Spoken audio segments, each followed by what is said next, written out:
ప్రపంచ చరిత్రలో రోథస్ చైల్డ్ అనే పేరు వినపడిన చోటుండదు.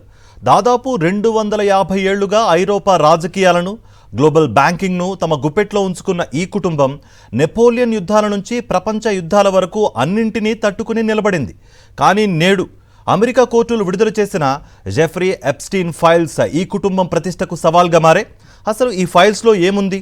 రోథస్ చైల్డ్ కుటుంబ సభ్యులకు ఆ వివాదాస్పద ఆర్థికవేత్తకు ఉన్న సంబంధం ఏంటి?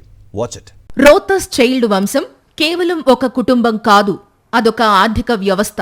18వ శతాబ్దంలో జర్మనీలోని ఒక చిన్న గెట్టో నుంచి మొదలైన వీరి ప్రయాణం ప్రపంచంలోని అతిపెద్ద ప్రైవేట్ బ్యాంకింగ్ నెట్వర్క్ గా ఎదిగింది. యుద్ధాలు వచ్చినా, రాజ్యాలు కూలిపోయినా వీరి సంపద మాత్రం పెరుగుతూనే వచ్చింది. అయితే ప్రస్తుతం విడుదలవుతున్న ఎప్స్టీన్ ఫైల్స్ ఈ సుదీర్ఘ చరిత్రపై నీలి నీడలు కమ్ముకునేలా చేస్తున్నాయి.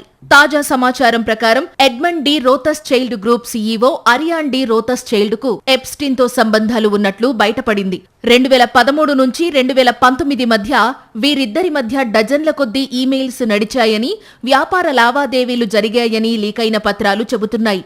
అరియాన్ కోసం ఎప్స్టీన్ కొన్ని పర్సనల్ పనులు కూడా చేశారన్న వార్తలు ఇప్పుడు సంచలనంగా మారాయి.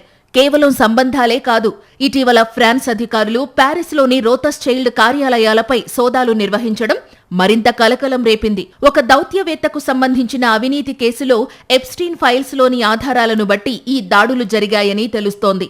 ఒకప్పుడు రాజులకు అప్పులిచ్చిన ఈ కుటుంబం నేడు ఒక లైంగిక నేరగాడితో ముడిపడి ఉన్న కేసులో దర్యాప్తును ఎదుర్కోవడం వారి ప్రతిష్టను దెబ్బతీస్తోంది. 100 ఏళ్ల చరిత్ర కలిగిన ఈ డైనాసిటీ గతంలో ఎన్నో కుట్ర సిద్ధాంతాలను చిత్తు చేసింది.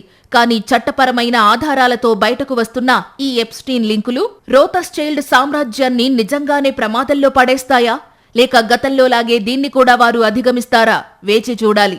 ఎప్స్టీన్ జాబితాలో ఎందరో ప్రముఖుల పేర్లు ఉన్నాయి. కానీ రోథస్ చైల్డ్ లాంటి పవర్ఫుల్ కుటుంబం పేరు బయటకు రావడం ప్రపంచవ్యాప్తంగా చర్చనీయాంశమైంది. ఈ కేసులో ముందు ముందు ఇంకెన్ని రహస్యాలు బయటపడతాయో చూడాలి.